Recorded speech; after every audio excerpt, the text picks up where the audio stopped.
Livro dos Mártires de John Foxe, último capítulo, anedotas e frases famosas de outros mártires. Quando foi lavrada a sentença contra Jerônimo de Praga, foi-lhe trazida uma mitra grande e alta feita de papel, na qual estavam estampados diabos vermelhos. Depois de contemplá-la jogando ao chão, entre os prelados e o seu capuz, ele a apanhou e pôs sobre a cabeça, dizendo: Nosso Senhor Jesus Cristo, quando estava prestes a morrer por mim, um mísero pecador, usou uma coroa de espinhos. Eu, por seu amor, em vez daquela coroa, de boa vontade, usarei esta mitra e chapéu. Constância, 1416. Veio visitar George Carpenter, um mestre-escola de São Pedro, dizendo: Meu amigo Jorge, você não tem medo da morte e da punição que o espera? Se fosse solto, você voltaria para sua mulher e seus filhos? Ao que respondeu ele: Se eu fosse posto em liberdade, para onde preferia ir? Obviamente voltaria para minha esposa e filhos bem-amados.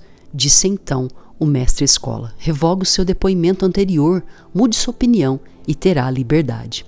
A isso respondeu Jorge: Minha esposa e meus filhos me são caros e muito os amo. Não os daria a ninguém, nem por todas as riquezas e posses do Duque de Bavária. Mas, por amor ao meu Senhor, meu Deus, eu de boa vontade os abandonarei. Munique, 1517. E assim saíram e chegaram ao local da execução, onde Anthony Pearson, com semblante alegre, espreitava em seus braços a estaca a qual seria amarrado, e beijando-a, dizia: Seja agora bem-vinda, minha doce esposa, pois no dia de hoje estaremos casados no amor e na paz de Deus. E puxando a palha para junto de si, pôs parte dela sobre a cabeça, dizendo: Este é um chapéu divino. Agora estou vestido como um verdadeiro soldado de Cristo. Unicamente por seus méritos eu confio em ingressar hoje no seu gozo. Windsor, 1543. Quando Giles Tillman foi conduzido ao local onde seria queimado, ao ver uma grande pilha de lenha, exigiu que boa parte dela fosse levada para ser distribuída entre os pobres. Para mim, disse ele, um pouco já era suficiente. Igualmente, ao passar por um pobre que estava descalço, deu-lhe os sapatos. Melhor assim, disse ele, do que queimá-los e deixá-lo coitado morrer de frio. De pé, preso à estaca, o carrasco se dispôs a estrangulá-lo antes de atear-lhe fogo. Mas Tillman não aceitou, dizendo que não era preciso mitigar-lhe o sofrimento. E não temo o fogo, disse ele, faça portanto o que lhe mandaram. E assim, o abençoado Marte, erguendo os olhos para o céu em meio às chamas, morreu para a grande consternação de todos os circunstantes. Bruxelas, 1544. Pedro Maioches foi deixado no fundo de uma masmorra, sob o fosso de um castelo, infestada de sapos e animais nocivos. Pouco depois, o Senado começou a examiná-lo sobre certos artigos da religião. Sempre que ele se dispunha a responder de forma corajosa e direta sobre algum ponto, eles interrompiam para mandá-lo responder em duas partes, sim ou não. Então, disse ele: Se os senhores não me permitirem responder por mim mesmo em questão de tanta importância, mandem-me de volta para a masmorra, entre os sapos e as rãs, que não me interrompam enquanto eu falo com o meu Senhor e meu Deus. Dornick, 1545.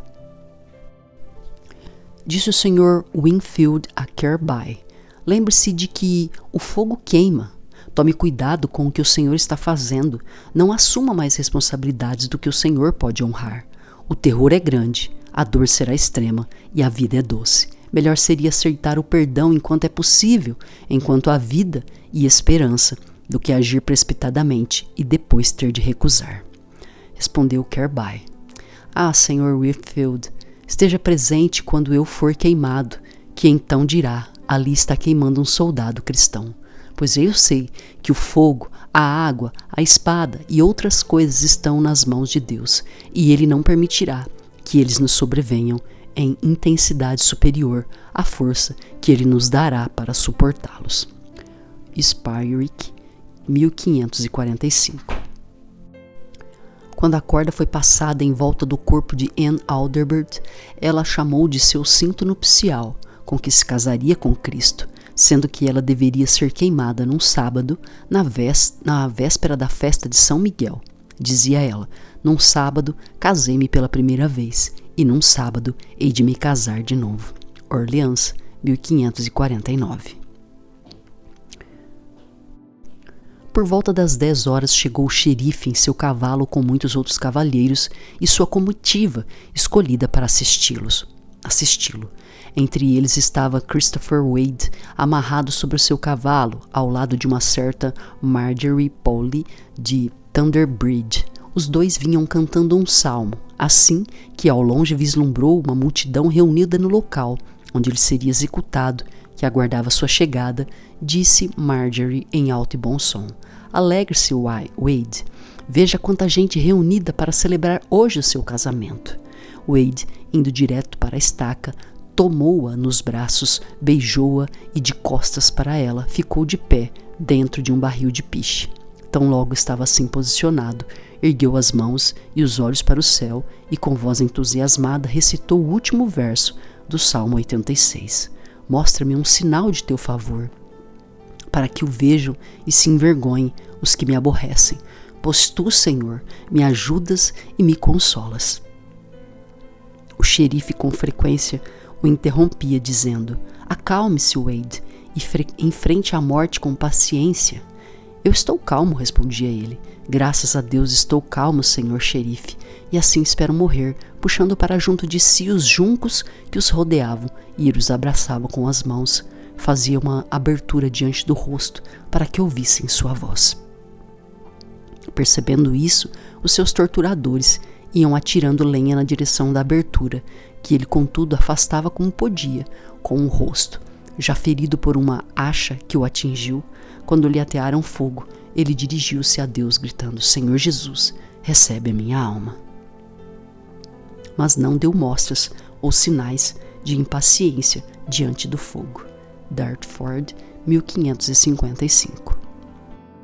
Quando chegou a hora em que o Sr. Rogers devia ser trazido de Newgate para Smithfield, veio ter com ele o Sr. Woodruff, que lhe perguntou se ele revogaria sua opinião negativa sobre o sacramento do altar. Respondeu-lhe o Sr. Rogers: o que preguei eu hei de selar com o meu sangue. Então disse o Sr. Woodruff: o senhor é um herege, isso é o que saberemos. Disse o Rogers no dia do juízo: bem, disse Woodruff, eu nunca hei de orar por você. Mas eu hei de orar por você, disse o Sr. Rogers. Sua mulher e 11 filhos, 10 que podiam andar e uma criança de peito, encontraram-se com ele que ia seguindo para Smithfield. Esse doloroso espetáculo de sua própria carne e sangue não conseguiu comovê-lo em absoluto. Com firmeza e alegria, ele aceitou sua morte. Quando o fogo tomara conta das pernas e ombro, Rogers, como alguém que não sente as queimaduras, lavava as mãos nas chamas como se fossem água fresca. Smithfield, 1555. Quando os piedosos mártires Cardmarker e John Warne foram trazidos para o local de sua execução, os xerifes chamaram Cardmarker à parte e conversaram longamente com ele em particular. Enquanto isso, Warne teve tempo de fazer suas preces, ser amarrado à estaca e deixar que dispusessem os juncos e a lenha em sua volta. Já não faltava nada, mas Cardmarker continuava conversando com os xerifes diante desse procedimento. As pessoas que haviam ouvido dizer que ele faria sua retratação enquanto Warner seria queimado. Finalmente, Cardmarker deixou os xerifes e veio em direção à estaca e, vestido como estava, ajoelhou-se e fez uma longa prece em silêncio. Mas as pessoas, em suas fantasias, ainda não acreditavam na sua retratação. Vendo-o assim vestido, orando em segredo e não havendo sinal algum de fogo. Terminadas as preces, ele levantou-se, despiu-se até ficar apenas de camisa, dirigiu-se à fogueira com intrépida coragem e a beijou com carinho. E assim entregou-se com grande alegria para que o amarrassem.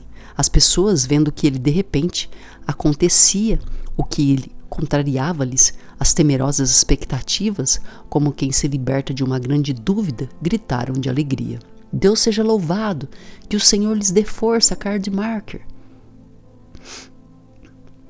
Que o Senhor Jesus receba o seu espírito. Smithfield, 1555.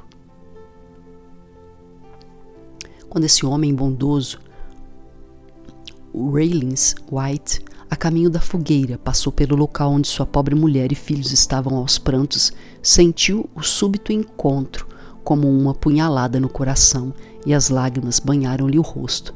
Mas logo em seguida, aparentemente indignado com essa sua fraqueza, passou a comportar-se como se estivesse muito zangado consigo mesmo. De fato, golpeando o peito com as mãos, dizia essas palavras: Ah, carne, tu queres me deter? Gostarias de triunfar? Pois bem, faz o que queres. Com a graça de Deus, tu não terás tua vitória. Em seguida, avançou com entusiasmo e alegria e postou-se de costa contra a fogueira. Cardiff, 1555. Thomas Hawker foi amarrado à estaca e atearam-lhe fogo. Depois de queimar por muito tempo, a violência das chamas deixou-o sem fala. Repuxou-lhe toda a pele e consumiu-lhe os dedos. Todos os presentes tinham certeza de que estava morto, quando de repente, contra todas as expectativas, o abençoado servo de Deus, num gesto portentoso, ergueu as mãos em chamas sobre a cabeça para o Deus vivo e, aparentemente com grande júbilo, bateu palmas 3 vezes. Este gesto ele o prometera a alguns amigos. Ficara secretamente combinado que, se a fúria da dor causada pelo fogo fosse suportável, ele ergueria as mãos sobre a cabeça na direção dos céus antes de entregar seu espírito. Coggeshall, 1555. Uma piedosa carta de John Bradford aos meus queridos pais, Dr. Kramer, Dr. Ridley e Dr. Latimer. O nosso querido irmão Rogers deu a arrancada inicial.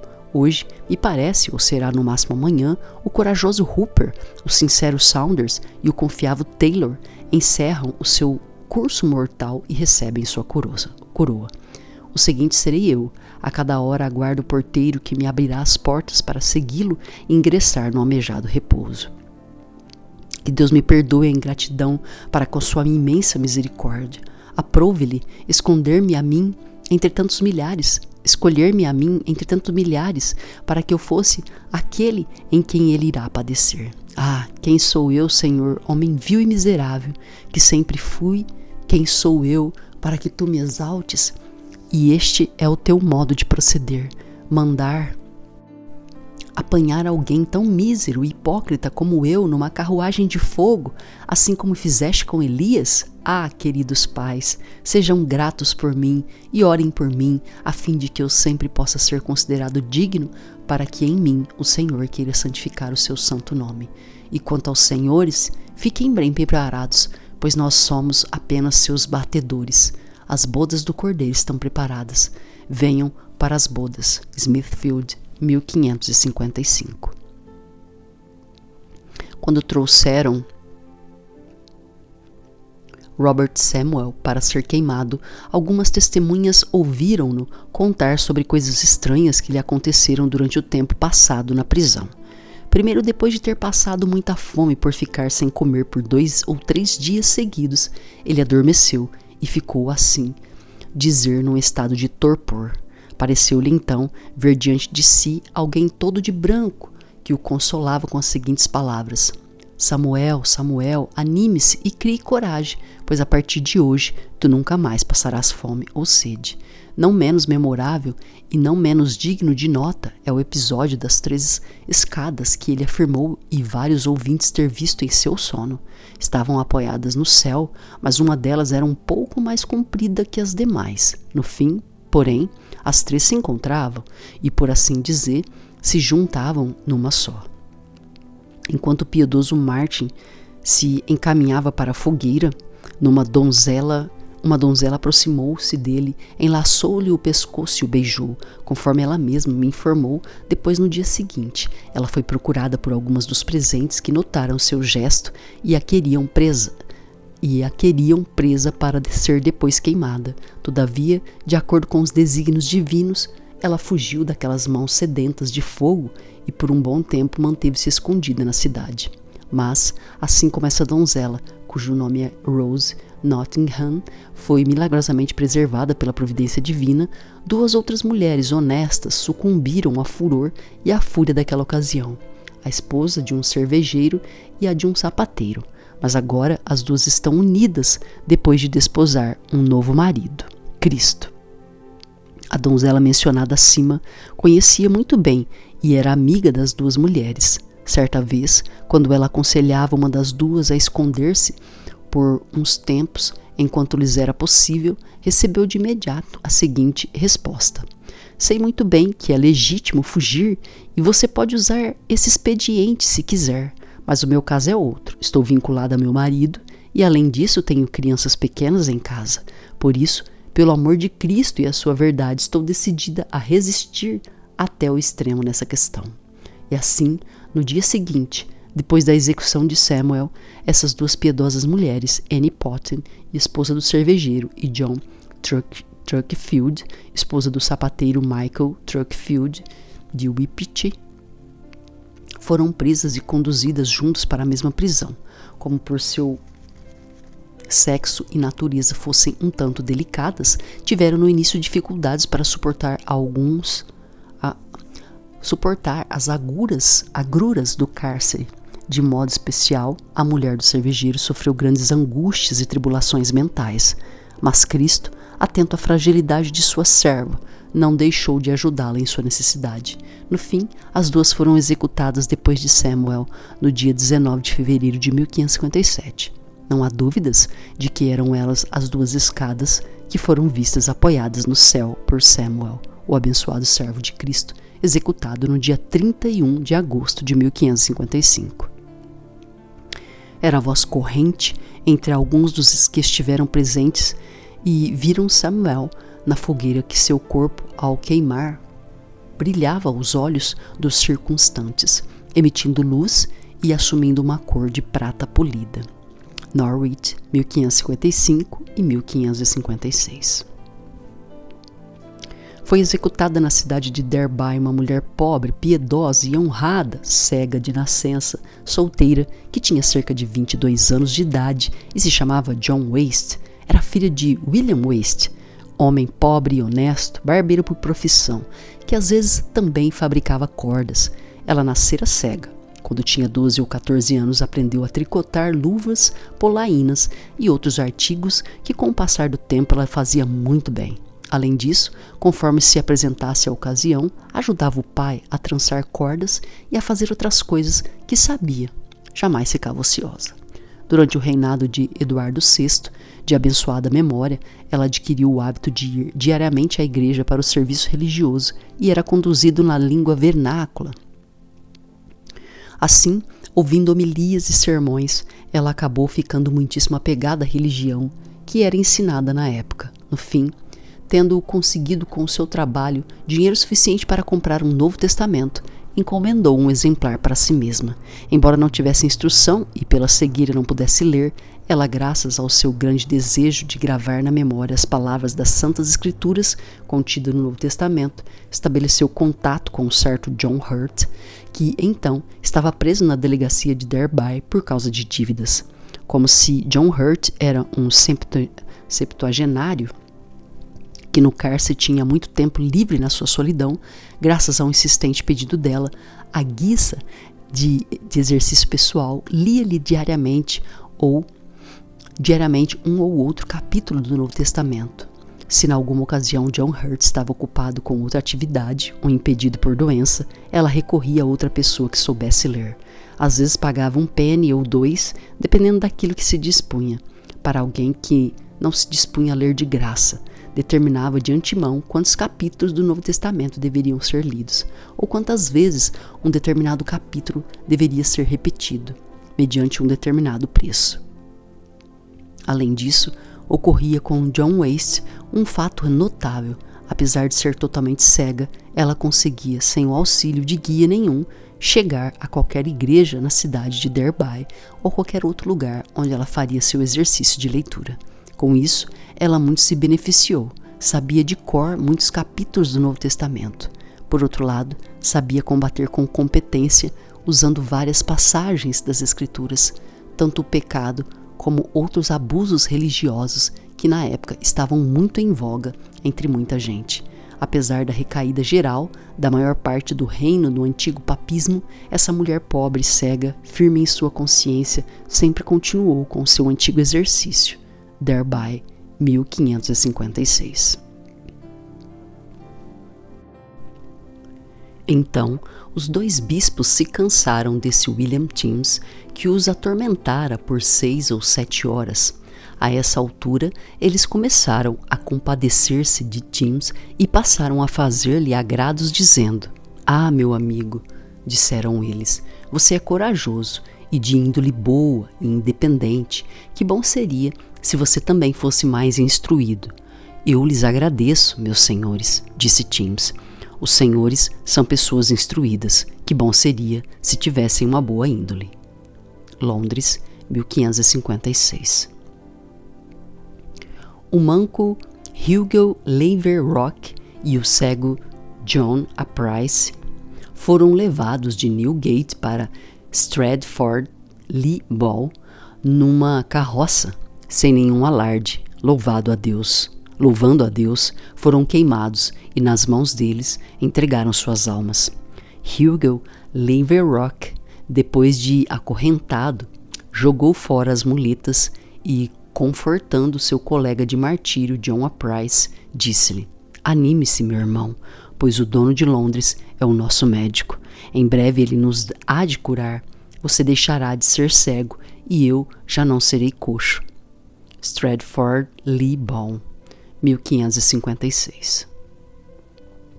Houve depois, nessa feliz e abençoada sequência de mártires, 11 homens e 2 mulheres, provenientes de várias localidades em Essex.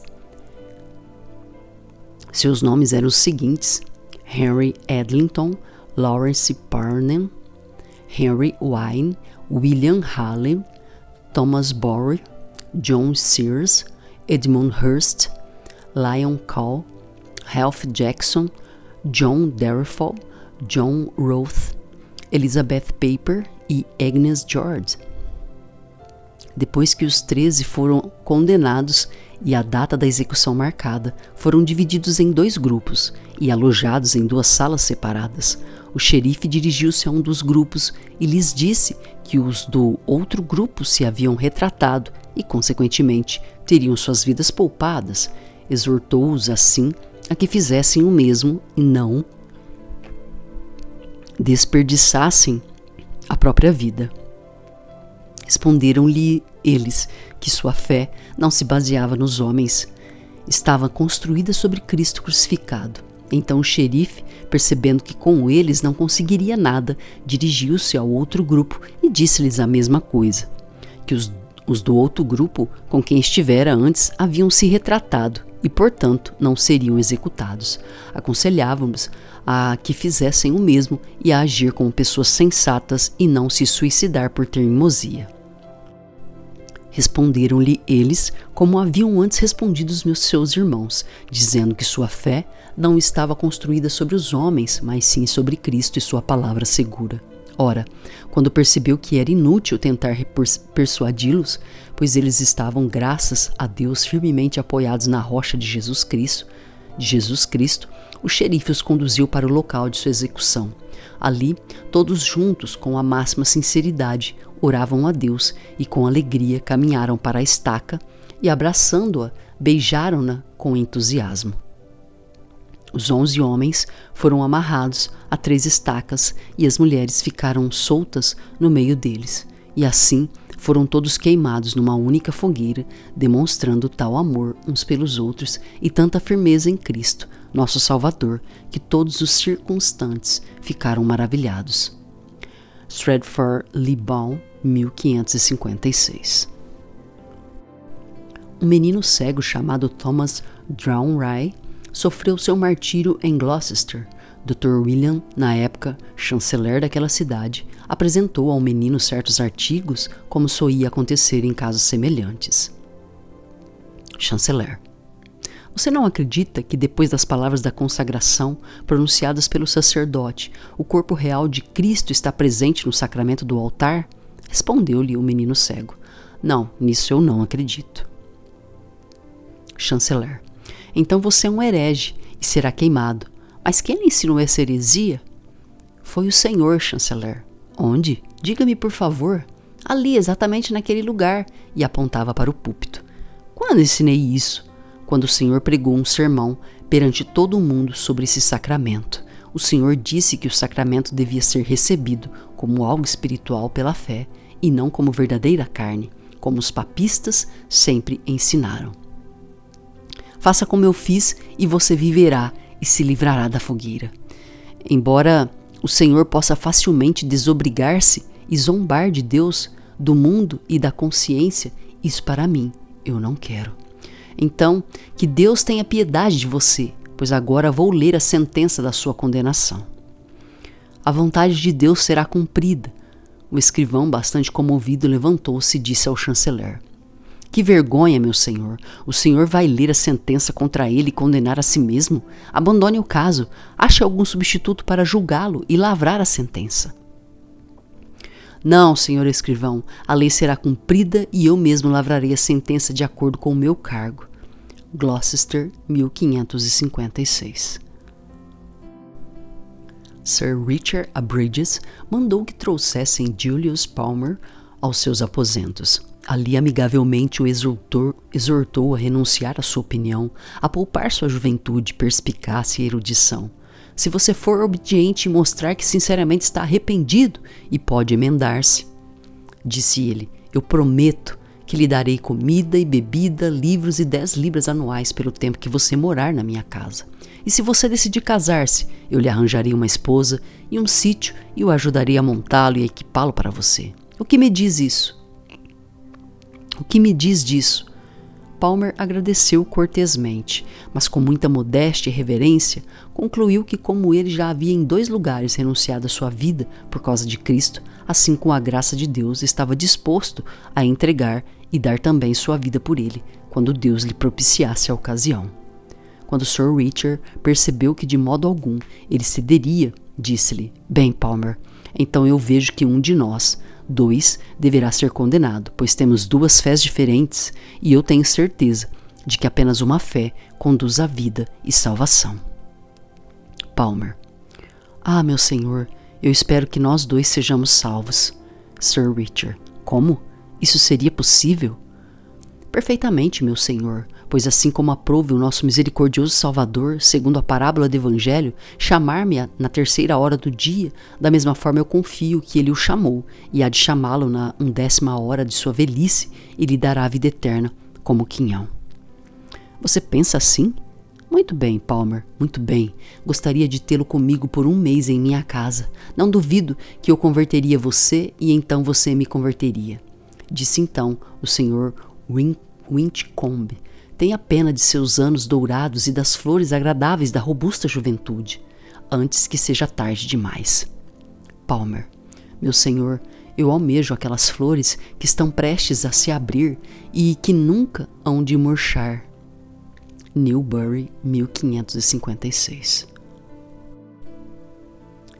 Agnes Bonger, que deveria ter sido executada com os 6 que deixaram a prisão de Motte, foi naquela ocasião retida porque num decreto o seu nome não estava escrito corretamente.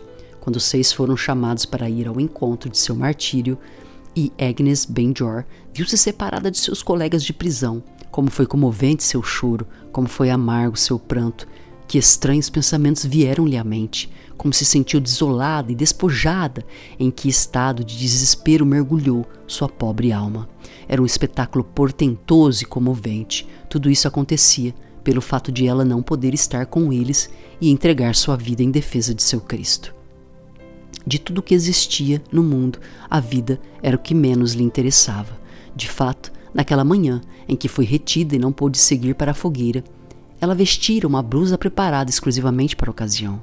Ela também já havia tomado providências a respeito de uma criancinha de peito de quem cuidara com grande carinho durante todo o tempo de sua prisão.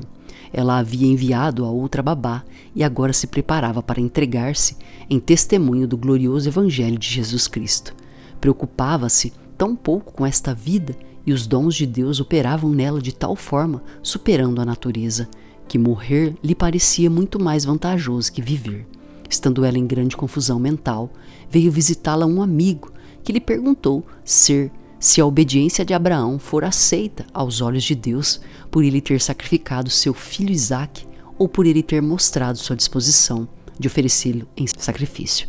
Respondeu-lhe ela: eu sei que a vontade de Abraão foi aceita como um fato aos olhos de Deus, uma vez que ele teria oferecido o sacrifício se o anjo de Deus não o detivesse. Mas eu, disse ela, sinto-me frustrada pelo fato de que o Senhor não me considera à altura de sua dignidade. Portanto, o caso de Abraão e o meu não são iguais. Por quê? Perguntou-lhe o amigo. Você não teria de boa mente acompanhado seus colegas se Deus o tivesse permitido? Teria, disse ela, de todo o coração, e o fato de não tê-lo feito é agora o meu principal e mais profundo sofrimento.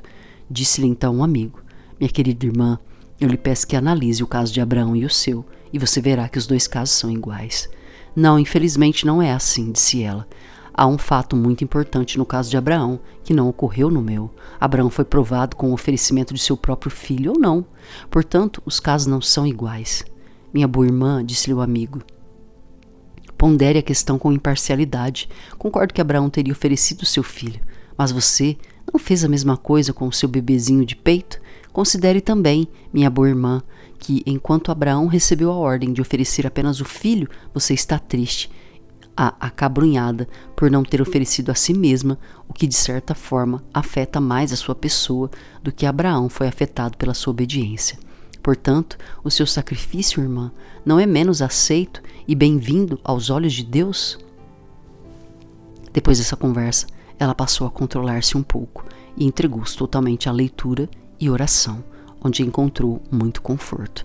Depois de pouco tempo, chegou de Londres um decreto determinando a sua execução na fogueira. O decreto foi cumprido. Colchester, 1557. Elizabeth Cooper foi condenada à fogueira juntamente com Simon Miller. Quando o fogo a atingiu, retraindo-se um pouco, ela soltou um grito. Ah! Ao ouvir-lhe a voz, Simon Miller estendeu-lhe a mão e pediu-lhe para que fosse forte e se alegrasse. De fato, querida irmã, disse ele, vamos ter uma ceia gostosa e festiva. Então ela, aparentemente fortalecida por aquelas palavras, ficou parada e em silêncio, como alguém que se alegrava por levar a bom termo o que antes havia começado com extrema alegria. Norwich, 1557. O Sir Tyrrell foi com um de seus acompanhantes até o aposento onde se encontrava o pai de família, Sir Mount, e sua esposa, e pediu-lhe que levantassem, pois, disse ele, vocês precisam ir ao castelo de Colchester. Ouvindo aquilo, a senhora Mount, muito adoentada, pediu que a filha lhe trouxesse um pouco de água. Acrescentou que se sentia muito mal. Sir Tyrrell consentiu. A filha Rose Aileen, uma donzela com um pote de pedra numa das mãos e uma vela acesa na outra, foi apanhar água para a mãe. Ao voltar para casa, encontrou-se com Tyrrell, que lhe pediu para dar uns bons conselhos a seus pais e lhes dizer para se comportarem como bons católicos. Rose: meu senhor, eles não são mais instruídos do que eu, pois o Espírito Santo é quem lhes ensina, e eu espero que ele não permita que eles cometam erro algum. Como assim? Disse Sir Tyrrell. Você ainda pensa dessa forma, sua doméstica malcriada? Pelos céus, está na hora de dar um jeito nesses hereges. Rose: meu senhor, com aquilo que o senhor chama de heresia, eu presto adoração ao Senhor Deus. Estou lhe dizendo a verdade. Veja então que você vai ser queimada com os outros, sua tagarela, por amor ao seu grupo. Não, meu senhor, não por amor ao meu grupo, mas sim pelo amor a Cristo, caso eu seja forçada. Confio que Ele, na sua misericórdia, me dará forças para suportar o sacrifício, caso eu seja escolhida para isso. Dirigindo-se aos seus acompanhantes, disse Tyrrell, então, senhores, essa tagarela vai para a fogueira, não acham? Pelos céus, disse um deles, submeta a uma prova e verá que logo há de acontecer. Então, o cruel Tyrell, tomando-lhe a vela, segurou-o pelos pulsos e passou-lhe a chama pelo dorso da mão até que os nervos estalaram e se partiram. Durante essa crueldade ia repetindo, então, não vai chorar? Não vai chorar? Ao que ela sempre respondia que graças a Deus não tinha motivos senão para antes rejubilar-se. Ele, dizia ela, teria mais motivos para chorar do que ela, se analisasse bem o caso. No fim, ele a empurrou violentamente para longe, mas ela, suportando sua fúria com calma, disse no fim, meu senhor, já terminou o que pretendia fazer? Disse ele, exato. E se você acha que não está bem, conserte o que for preciso. Consertar? Disse Rose. Não, o Senhor que conserte você e lhe dê arrependimento, se for do seu agrado. E agora, se julgar conveniente, comece pelos pés e queime até a cabeça. Aquele que o contratou para o trabalho algum dia haverá de pagar-lhe o salário, eu lhe garanto. Em seguida, foi levar água para a mãe, cumprindo seu dever. Colchester, 1557.